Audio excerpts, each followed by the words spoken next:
What is up, Wizards? Mooner is back, and today I am bringing you guys a quick deck tech for my Icelander Blitz deck that I will be playing all skirmish season long, and I hope I can convince you guys to give this deck a try. Currently, I've been playing this at my locals and on Talishar. It has about an 85 to 90% win rate on Talishar, and it is undefeated at my locals. They have even gone so far as to ask me not to play this deck anymore. I think I've been undefeated 4 weeks in a row with it. But that's neither here nor there. I just wanted to bring you guys a quick deck tech on this deck. This is essentially a budget list. I'm going to show you two versions of this deck, and they're both highly competitive. But the budget version is going to run you about $150, and I'll break that down for you. And then the fully optimized version, which isn't so different, but if you want a fully optimized version of this deck, it's going to cost you about $750, which is a huge jump, and most of that expense is going to be in the equipment. But I'm going to break it down for you guys, where I'm going to show you the budget version of this deck, which, like I said, is only going to cost you about $150, and can be. I did play it at my locals as a fully budget version, and I still won. So it is quite efficient. It is quite effective. Yeah, let's break it down. Let's get into it. All right. So obviously this is an Icelander deck, and we're gonna go over the equipment first. But as far as the budget version is concerned, in any version, the only staff I use, the only weapon I use is Waning Moon. Obviously, it's my favorite weapon in the game. My love for Waning Moon doesn't wane. Anyway, sorry, that was super cringe. But let's see, frostbite there. You're gonna need a frostbite. So the budget version of this deck, you are going to need a few pieces of equipment. Let's start off with Storm Striders. It is the only pair of legs I run, or the pair of boots I run on my legs. You are going to need Storm Striders to run this deck at any kind of competitive level. So this is going to be the major bulk of the expense of that $150 entry point for this deck. Currently, yes, this is a cold foil. I do not suggest you go out and buy a cold foil of it, but the black border version of this deck from Arcane Rising Unlimited currently runs around $135 to $140, but let's go with the white border history pack 1 version of Storm Striders, which is currently about $110 on TCG Player. You might be able to get it a little bit less, but for the purposes of this video, let's just go with $110. Like I said, you are going to need Storm Striders to run this deck. It is not optional. It is mandatory. But next, we are going to go for the other mandatory piece of equipment for this deck, which is Metacarpus Node. This is going to run you about $10 for the white border version. The black border version is about $15. $20 for the rainbow foil, but for the purpose of this video, let's go with the white border version. So there's $10. And then I have 4 other pieces of equipment which I consider to be mandatory for the deck, and that is Coronet Peak. You can get a copy of Coronet Peak for about $20 on TCG Player at the time of the filming of this video.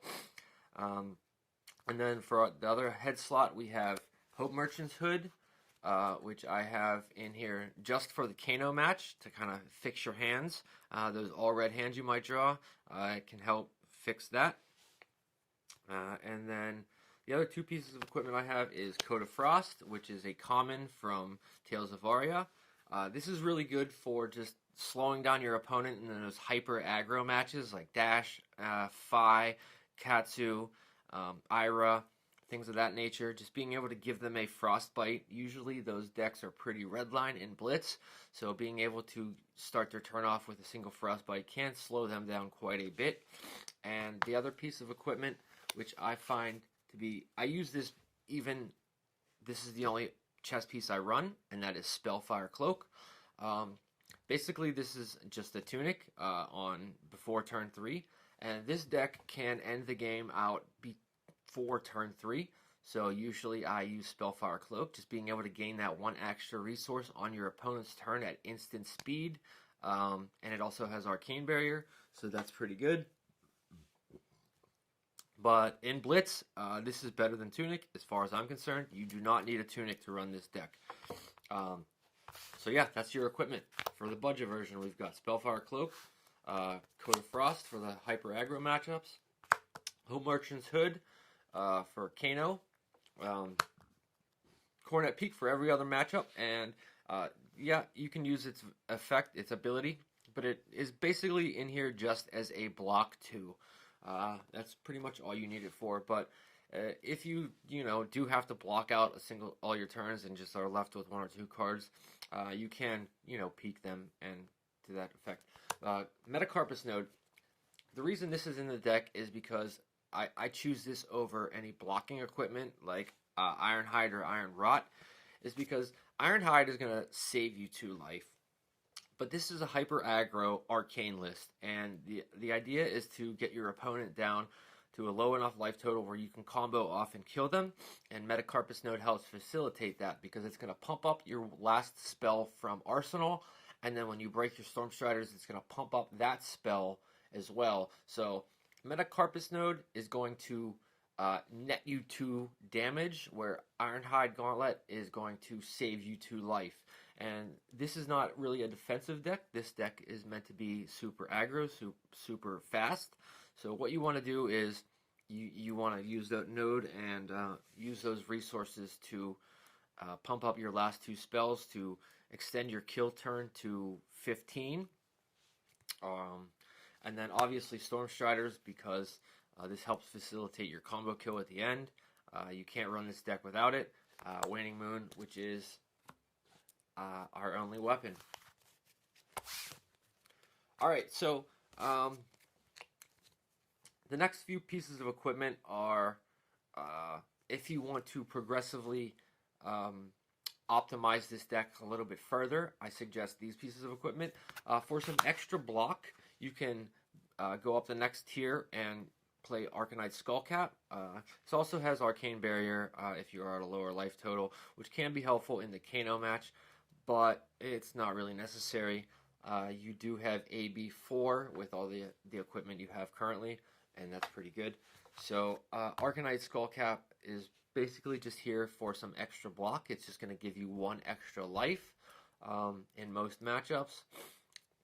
So if you want to optimize just to the next step, you can do Arcanite Skullcap. But the next piece of equipment I highly suggest you do is Alluvian Constellus, which is about $20 currently on TCG Player. And the reason this is because there are a lot of wizards out there, and that you are going to see a lot of wizards in the skirmish meta. I do propose. Kano is super good right now, and so is Icelander. So having access to this ability, which discounts, when it gets 2 or more counters on it, 2 to 4 counters on it, you can remove 2 counters, and it discounts your staff by 3. And it also has Arcane Barrier 1. So anytime you take arcane damage, you put a counter on it. When you get 2 counters, you can remove those 2 counters, and your next staff is discounted by 3, which for Waning Moon means free. Anyways, this can be really effective, and there's some super cheeky plays you can do with Alluvian Constellus. Like, if you go first and you're against another wizard like Icelander or Kano, you can actually target yourself with a spell and get that counter on Alluvian Constellus first, and then put another card in Arsenal, so you're effectively starting the game with a counter on Alluvian Constellus, which is netting you 1.5 resources, and a card in Arsenal. So that's super cheeky. So the next time you take arcane damage, you are putting another counter on there, which should be, the next time your opponent hits you with Waning Moon or a spell or anything like that, and then you're ready to go. So this would be my next advancement to come to this deck. This would be the second tier, would be Alluvian Constellus and Arcanite Skullcap. And then we have our third tier, which is what I suggest and I run in my deck, is Crown of Providence. This is, obviously just a block 2 with Blade Break, and then it lets you sink a card and fix your hand, which can be really, really, really important in Blitz, especially. You don't have a whole lot of time to actually you don't have a whole lot of time to kind of like swing tempo in your favor, and a dead hand can be really detrimental. So if you have a dead card in arsenal or a dead card in hand, too many reds, too many blues, you have too many blues, you don't have a high density red spell or something like that. Crown of Providence can help fix that.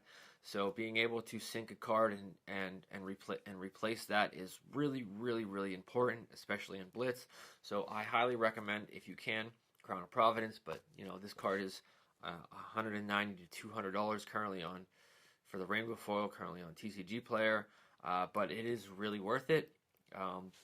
But if you are just looking for that block 2, Coronet Peak is just as effective for blocking. That is. And then last, if you really want to fully optimize this deck, you can run Tunic. So in the longer matchups, which there are a few, you can counter an Oldhim who is trying to fatigue you, or a Bravo who just wants to Arcane Barrier everything and drag the game out. Tunic can be effective if you plan on going more than 3 turns in the game, 2 or 3 turns. You can run Tunic, but to be honest, I very rarely ever run Tunic. The only matchup I do run it in is Oldhim, because he is going to effectively just be Arcane Barriering everything, and usually those games do make it to turn 5 or 6, so Tunic comes in then. But I really don't think it's necessary. I think you can fully run this deck to full optimization with Spellfire Cloak. But that's up to you. If you have a Tunic and you want to put it in there with the extra sideboard slot for the longer matchups, I do understand. Alright, so let's get into the deck. Now, with the exception of 3 cards, this deck is all commons and rares. It is bulk. There are only 3 Majestics in this deck, and those Majestics are only $1 or $2 a piece. So you can build this deck for about $10. So that's pretty cool. The fully optimized version of this deck does have 2 additional cards in, which I will explain later. But the budget version of this deck is a bulk deck that costs about $10, and it is just as effective and super strong. Let's get into the reds first. The only 2 attack actions I have in the deck are Rifting, and there's 2 reasons that this card is in the budget version of the deck. And that is for Prism and Dromai, it is a 6 popper. It is a 6 attack popper, but it also has some other cheeky uses, whereas if you attack with Rifting and your opponent lets it hit, so most of the time if you're up against a Dromai, a Phi, a Briar, or somebody like that who just really doesn't like to block, they are going to let Rifting hit, and you can, because it only costs 2, they're going to take 6 damage or some amount of that damage, and then it lets you play your next non-attack action card as though it were an instant. So you can pair it up with something like an Aether Quickening. So 1 blue and 2 cards can be 10 damage, which is really nice. It's a nice cheeky play. And like I said, it also is a popper in the Prism and Dromai matchup. So it does have some utility there. Next we have one of the most important cards in the deck, and that is Red Emeritus Scalding. This is part of your combo kill. This is one of the cards that lets you facilitate a 15 damage combo kill on as early as turn 1 or 2. Basically, you're going to want to wait until you have an Emeritus in hand and another spell in arsenal, and pump this up with nodes for 1 blue, and that is going to be 7 damage. It's super efficient and, highly deadly. Next we have 1 copy of Swell Tidings. This is one of the Majestics in there, and it's just a 2 for 5 arcane damage. You're not really worried about the surge. It's basically just a 2 for 5. Then we have already talked about it. 2 copies of Aether Quickening. It's just a 1 for 4, but paired with Waning Moon, it can be 6 damage with a blue on your turn, which is not bad. Then we have Aether Hail, red. Same thing as Aether Quickening. It's just a 1 for 4. Then we have 2 copies of Ice Bolt, 2 for 5. We have 1 copy of Voltic Bolt, another 2 for 5. Oh, I'm sorry, 2 copies of Red Voltic Bolt, 2 for 5. Another Scalding Rain, 1 for 4. And then the last 4 red cards that I run are, I will talk about them, is Icebind, which is a 0 for 3. So if you do have to block out everything and you are left with just 1 card in hand, you can still throw back 3 damage. But it also has some extra text on it, which I do find effective.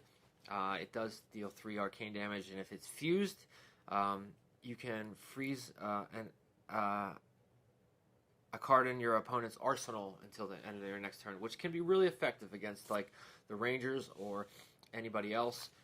Just freezing a card in arsenal. In Blitz, a lot of emphasis is put on that arsenal card, so just being able to have that ability to possibly freeze your opponent's arsenal does come in handy quite a bit, and that's why I include Red Icebind in the deck. And the last 2 reds I have in the deck are 2 copies of Red Reverberate. This card is amazing. If your opponent lets it hit, you can play another spell with the casting cost of how much damage your opponent took from Reverberate. So if they took, let's say, 1 damage from it, you can play a Scalding Rain, for instance, at instant speed from your hand. You do have to pay for it, of course, but you can still play another spell. So your opponent is very incentivized to block Reverberate, but if you come across somebody with low arcane barrier and they let Reverberate hit, they are going to regret it. It is really nice. Also, this can facilitate some really nice combos at the end of the game, which I'll get into in a minute. But Reverberate is a really important card in the deck, so I suggest you play it. Next, we're going to get into the blues. This was 19 reds, and I have 21 blues. Now, that might seem a little high for the reds, and I admit that it is, but I've tested this deck over 100 times, and I really haven't had a problem. So the blues, we're going to start with 2 blue Emeritus Scalding. This is the second most important card in the deck.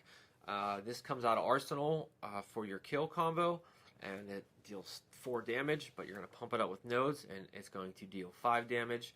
So for 1 blue, you are going to deal 5 damage from your arsenal, which is really nice. Next, we have the rest of the spells I'll get into. They're pretty standard. We just have 2 blue Ice Bolts, just a 3 for 2. Admittedly, this is one of the weakest cards in the deck, because from Arsenal, unless you are breaking your Spellfire Cloak to get that extra resource, it's kind of clunky to pair this up with Waning Moon. So generally, it is just a 3 damage and a Frostbite for a blue, but you're going to end up having a resource left over, so it's not super efficient in that way. It is kind of, inefficient. But we have 2 copies of blue Aether Hail, which is a little bit more efficient because this only costs 1 and it deals 2 damage, and you can pair that out with Waning Moon a little easier. The only nice thing about Ice Bolt over Aether Hail is because it costs 2, you can bump it up to 4 damage with a blue and Metacarpus node, so keep that in mind. It can help facilitate some combo kills at the end. And then we have Frosting. Basically just a block 3 blue ice card that deals 1 arcane damage that costs 0. That's about it.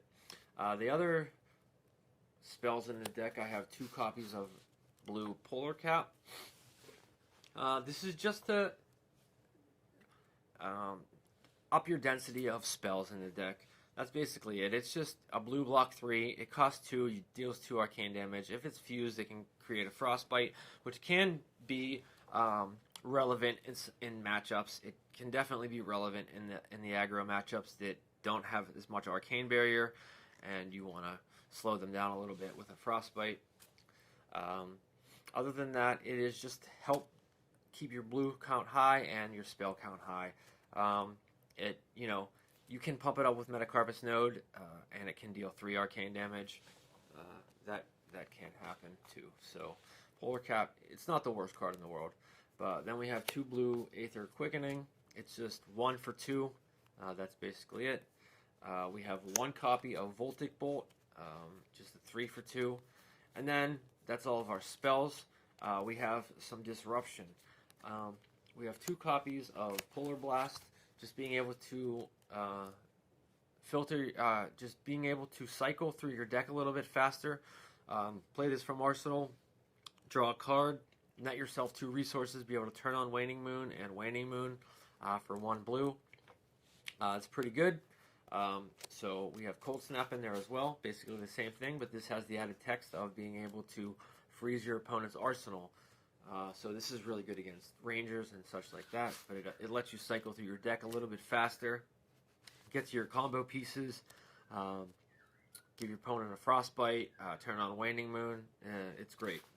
Cold Snap and Polar Blast. Polar Blast also has some added utility that if you do play this on your turn from Arsenal and they don't pay that 1 resource, you can combine it with like a Rifting, and then guarantee that you're going to get some damage through, and have 2 resources left over to play something like a Ice Bolt or a 2 for 5 damage spell. It can be really efficient way to get a large chunk of damage across. And then we have 2 copies of Blue Winter's Bite. I go back and forth on this card. It is a little bit of disruption. It can be very, very useful in those red heavy decks, such as Dromai and Briar and Phi. I've had a lot of success with Blue Winter's Bite. It can easily, if you are left with like a 3 or 4 card hand that you're struggling to find uses with, Winter's Bite can be a great way to, just tax them a little bit, strip a card out of their hand, and then follow up with a spell. Or from Arsenal, you can strip a card from their hand and give them a Frostbite. For that reason, Winter's Bite is just enough disruption that I like it in the deck. But there are other options if you are not a fan of Winter's Bite. But I've had a lot of success with this card, so I keep it in. Also, it is an ice card, so it can help fuse the few cards in here like Polar Cap and Icebind. So that can be important. And the last 2 cards in here are definitely meta dependent, but they are 2 Scour. These are the last 2 Majestics in the deck. Like I said, there are only 3 Majestics in this deck. We have 1 Swell Tidings and 2 Scour. These are about $1 or $2 a piece, so they're not too bad. But Scour is in here basically just for Prism and for Chain, which I have a lot of in my meta, and Scour helps a lot for those matchups. Being able to, you can play Scour from Arsenal when they, like, for instance, attack with one of their stupid little auras, and you can kill it in the layer step, and it doesn't get go again, blah, blah, yada, yada. Scour can really help get rid of Chain's Soul Shackles, and also deal him a little bit of arcane damage as well, really slow him down. Like I said, this is a meta-dependent meta call card, but Scour comes in for that reason. Also, you can get rid of Burn Them All with Dromai, and if Irish Dromai is, it is pretty much a meme. Why would you play that when you can just play Prism and Blitz? But I have came across an Irish Dromai in Blitz. It was a meme, but Scour did help get rid of some of those. So the other 2 cards that I might suggest if you don't like Scour, you can replace them with 2 copies of Rewind instead. Rewind is really, really good in the Wizard matchups against Icelander and against Kano. I am the only wizard player in my meta locally, so I play Scour instead. But if you expect a lot of wizards at one of your skirmishes this year, you might want to consider Rewind. This can really shut down Icelander. It can just knock her combo kill turn straight out, and it can ruin Kano's combo as well. If you expect a lot, you might want to play Rewind and Scour and take out Winter's Bite. That's up to you. Or Polar Blast.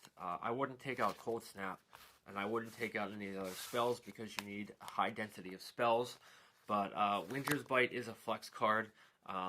Scour and Rewind are your tech cards that I would run. Like I said, I run Scour currently, but Rewind can be just as effective for different reasons. So that is the deck. Now, I've had a lot of people ask me about Red Rifting, and Fendel's Fighting Spirit can be just as good, just for different reasons. If you don't want to run Rifting, which I personally like Rifting in the budget version, it can facilitate a lot of really cheeky plays if your opponents let it hit. But Fendel's Fighting Spirit is just, 7 damage and a life gain, so an 8 damage swing for 3 resources, and it's also a popper. 6 of one, half a dozen of the other. They're both pretty much good cards. I prefer Rifting. I've had a lot more success with it. It's really cheeky, but Fendel's Fighting Spirit can be just as good. Now, in the fully optimized version of this deck, I don't run Rifting or Fendel's Fighting Spirit. I, in fact, run 2 copies of Enlightened Strike. And this is going to boost the cost of your deck up another $80. I understand that. So it's not for everybody. Not everybody has E-Strikes. But if you do have them, I highly suggest running them instead of Rifting or Fendel's Fighting Spirit. It's not a popper. I get that. So it can be a little tricky.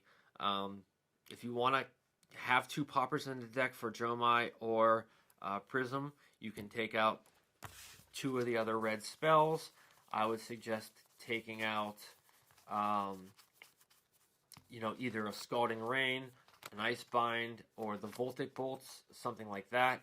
The Aether Hails, the Quickenings, and things like that. The 1 for 4s are a lot better than the 2 for 5s. So, just for more efficiency, you might want to run 2 copies of Enlightened Strike. But this card is never not good. You are never unhappy to see this card. All 3 modes are relevant in this deck. Just being able to push 7 damage or get go again and hit him with 5 and then hit him with a Voltic Bolt, for instance. A 10 damage swing can be really nice in Blitz. Or you can just draw a card and have a card to throw in Arsenal. So all 3 modes of Enlightened Strike are relevant in this deck. And the fully optimized version that I play does run 2 copies of Enlightened Strike. And like I said, you're never not happy to see an E-Strike. But yeah, that is my budget to fully optimized version of my Icelander Blitz deck. So I have a link to this deck down in the description of this video. Feel free to play around with it on Talishar. Like I said, it's got a pretty high win rate right now. It's really strong. It's really fast. You can kill as early as turn 1 or turn 2. And basically what you're trying to do, I'll go over some of the combos that this deck can do, is you are trying to get them down to 15 life. And then what you want to do is set up a blue Emeritus in the arsenal. This is going to be your highest damage dealing spell from Arsenal on your kill. And pumped up with nodes, this is going to be 5 damage from Arsenal. And then you want to hopefully have a red Emeritus in hand. And let's just say 3 blues. 3 blues is going to be your highest amount of damage. But so this from Arsenal is going to be 5 damage. Then you're going to break your Spellfire Cloak.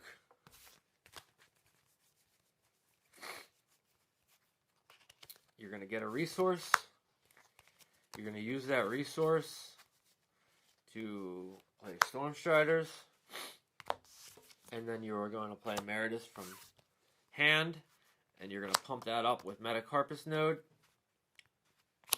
So you're at 2 blues there. You actually don't even need Spellfire Cloak for this, but it helps. But you're going to pump up Emeritus to 7. And then you're going to pitch your last card, and you are going to Waning Moon for 3. So that's going to be Waning Moon for 3. And then Emeritus for 7. That's going to be 10. And then Blue Emeritus for 5, and that's 15. You can do this as early as turn 1 or turn 2, as long as you can get them down to 15 life. That is your highest combo. That is your highest damage kill. You can actually get to 16, or I believe it's 16, with Alluvian Constellus, and I will. Let's see if I can remember how to do that. Let's see if I can get you to that point. So, with Alluvian Constellus, bear with me a minute. I just remember this combo. Let me find all the cards to get it together. But it's either 16 or 17. But basically, what you're going to want to do is have 2 counters on Alluvian so that Waning Moon is free. You're going to do Emeritus from Arsenal, I believe. So that's 5. And then this also involves, where are we at? Sorry about this, I am not. This is going to involve Reverberate. So, this is going to cost you a blue. Let's just say that's your blue pitch card. So you need 1 for Emeritus for 5. It's your pitch zone. And then you're going to Reverberate. You're going to pump that up with Metacarpus Node. And this is going to come in for 4. And then you are going to play. Let me think, how did that go? Was it Icebind? So 4, 5, 6, or 5, 6, 7, 8, 9, 10, 11, 12, and then Waning Moon is 15. Oh no, you're gonna have a resource left over to play. Any 1 for 4 Aether Hail, and then you're gonna take off your counters from Alluvian, and you're gonna Waning Moon, and I think that gets you up to 16 damage there. So Blue Emeritus or Reverberate pumped up, an Aether Hail, and Waning Moon, as long as you have 2 counters on Reverberate, or I mean on Alluvian Constellus, and you can get to 16 damage there. Yeah, that's pretty much it. So have fun with this deck. Practice with it. Get some reps in. Good luck. It's skirmish season. I haven't found any matchups that I consider to be difficult. Bullander is an insanely easy matchup. The only matchup that I really think is tricky is Prism, but you are faster than Prism. So if you can get Prism down to 15 life, you can kill Prism on as early as turn 2. You just basically want to be careful and watch out for what is it? Herald of Erudition. That's why you need a helmet in there to block. And the Scours help get rid of her auras, and so the 2 Riftings or the 2 Fenral's Fighting Spirit can help pop some things. There's some other cards that I have played around with and I do like in the deck. I'll just go over those now. 2 Sigil of Solace. You can take out one of the spells and play Sigil if you like to gain life. That's up to you. I have played around with Sigil of Solace, and it's good in the Wizard matchups, just being able to gain that little bit extra life and extend the game that way. And 2 blue Brain Freeze can be pretty effective in the aggro matchups. You might, if you think you have a high enough density of spells, you can take out the Polar Caps and play Brain Freeze. I think that's pretty much okay. In fact, if you expect a lot of aggro in your meta, Brain Freeze can be really good. And I did play a game against an Azalea the other day where I just Brain Freezed her only arrow out of her hand twice, and she was super sad. So Brain Freeze does have a lot of utility. I just like a higher density of spells. I like to just be more aggro and aggressive. So just having more damage is, better to me than disruption. But if you prefer a little bit more disruption, Brain Freeze is pretty good. I would take out something and play Brain Freeze. But yeah, that's all. I hope you guys enjoy this. Like I said, like, comment, subscribe, share this video with somebody who is trying to get into Icelander and needs a budget list. Like I said, you can build this deck as long as you are comfortable with buying Stormstriders for about $150, and it is competitive even at that price. It is super competitive. Like I said, I took it to an armory last week just to test it out at the budget version, and I went 4-0, and that was when my locals said, please stop playing that deck. We are tired of you winning every week with it, and I said, sure, I'll play Azalea next week. Peace out.